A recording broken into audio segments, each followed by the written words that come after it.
The oceans give life to our planet and to us. Around the world, people depend on fish as a source of food and income. But in the past few decades, we have come to realize there is a limit to what we can take from the ocean. It's not just the quantity, but also how we catch our seafood that forms the problem. Destructive and wasteful fishing practices are decimating fish populations and destroying ocean habitats. With around 80% of fish stocks in trouble, species driven to extinction, and ecosystems on the brink of collapse, it is time to rethink how we harvest our oceans.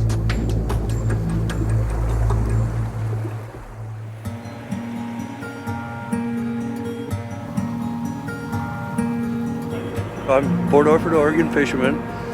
Been here for 35 years. Started fishing when I was 10 years old with my dad, and now I've moved up to where I've got one of the biggest boats on Port Orford dock. Among other species, Port Orford fishermen catch Dungeness crabs, but they are quite selective about the ones they keep. When we go fishing, we pull our crab pots. And then the crew goes back behind that and takes the females out. They go back over the rail, and anything that's not 6 1/4 inches long or wide goes back over the rail. All we harvest is a 6 1/4 inch crab that goes into the life tank. So we've always got a return of eggs are hatched every year, and everything's hunky-dory, I guess. Thanks to their fishing method, the fishermen are protecting the crab stocks as well as their own future. I believe the fishermen themselves have to put their effort into sustaining this fishery. Therefore, we can have a fishery on down the road and keep this livelihood going like we got going. The Dungeness crab fishery along the west coast of the US forms a stark contrast to how most of the world is catching its seafood. In the North Sea, cod stocks have been depleted due to relentless overfishing. In the Mediterranean, northern bluefin tuna are on the brink of collapse. Frustrated with the slow progress in fisheries management, environmental organisation Greenpeace is now reaching out to those deciding on the seafood that ends up on our shelves. Retailers are really in a power position when it comes to fighting for sustainable seafood. And I think we want them to use this power for a more sustainable future of the oceans. They want fish for the future, and they want it long term. And this is why we think they are the right partners for us to work with. We experienced in the first place that retailers were not very aware of the problem.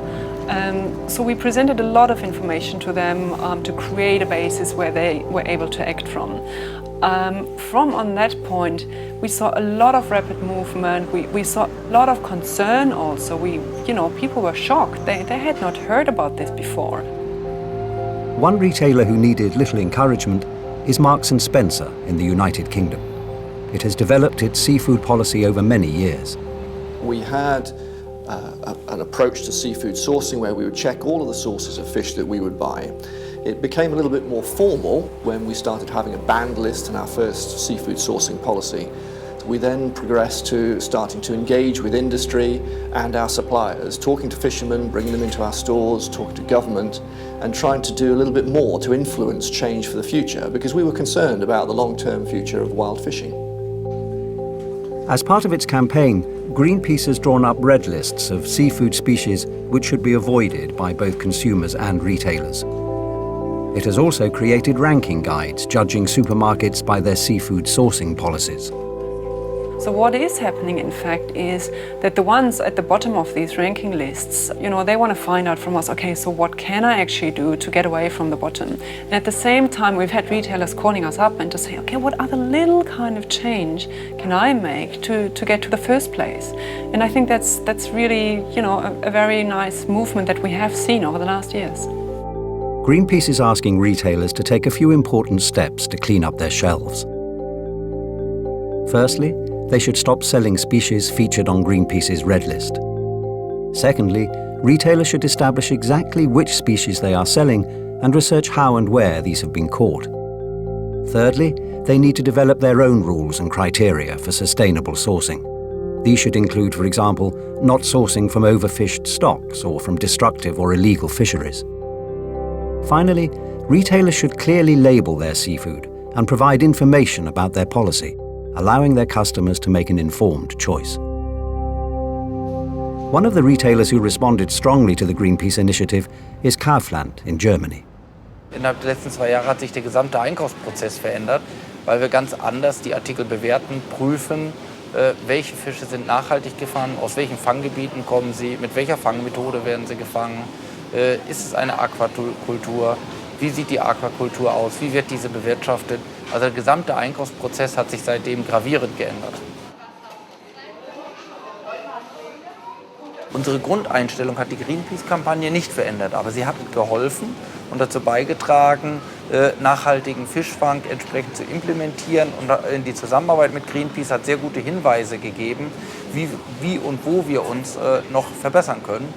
Und wirkt natürlich auch auf den Kunden positiv, der wesentlich sensibler mit dem Thema Fischeinkauf umgeht. Arguably, only few well-managed or sustainable fisheries that are also economically viable exist today. But the fishermen of the Maldives are setting a positive example. Around the world, skipjack tuna are usually caught through purse seining, a method resulting in bycatch of young fish and non-target species. But the ancient technique of pole and line fishing used in the Maldives is a selective and therefore more sustainable way to catch tuna. Only fish of a certain size are caught, leaving the young to grow to spawning age and replenish the stock in the future. Most of the fish caught in the Maldives is also processed here, providing the country with crucial jobs and income. We hope that people in other countries will realize that we are doing something for the sustainability. And we hope that one day people will pay more for our fish. But today, the reality is we get the same price as purse seine fishing and pole and line fishing. There is no difference. In the end, we will have no choice. If we want to run the factory, if we want to do this, we have to go for what everyone else is doing. Just go for the purse seine. Fish Forever, distributed by Organica Real Foods in the United Kingdom, is one of the brands marketing the Maldivian pole and line tuna in Europe. Its managing director, Charles Redfern, believes retailers should take a greater responsibility by promoting sustainably produced seafood. They just say this is a buying option. And that's the wrong way to go, because you're basically saying that these are lifestyle choices, that ethical decisions are lifestyle choices. And they're not. They're critical choices about how we want our products, our food to be produced. So I would like to see the retailers maybe being less neutral about this and actually working very hard to push it, and not just say, look, we've got it well right, but nobody's buying it. Marks & Spencer now uses pole and line caught fish in all its tuna products, including salads, sandwiches and cans. I think our business has got a great deal of benefit from committing to sustainable sourcing. We know customers are coming to us, to Marks & Spencer, to buy fish because they trust what they're seeing on our shelves. They don't have to carry guides, they don't have to be experts in fishery science. They can come through our doors and buy a sandwich or a fish pie or a fillet of fish. Any seafood at Marks & Spencer can be bought with a clear conscience. Die Kunden würdigen unser Engagement im Fischeinkauf und in der Nachhaltigkeit, und das Feedback der Kunden ist extrem positiv. Also es hat uns sehr angenehm überrascht, wie selbst auf Auslistungen von Artikeln seitens der Kundschaft reagiert worden ist, und Umsätze deswegen haben wir nicht verloren, sondern eher gewonnen. We have seen developments of seafood sourcing policies all over the place. We have seen a lot of delisting of threatened species. But I think what is perhaps the even more important factor is how the results are now spreading in the whole market and to policy. So fisheries are experiencing that they just can't sell their products anymore if they're not being caught in a sustainable manner. By removing the worst, supporting the best, and improving the rest of the fisheries, retailers can truly change the fishing industry. Their choices, along with those of politicians and consumers, will determine the fate of the world's fisheries, as well as that of our oceans.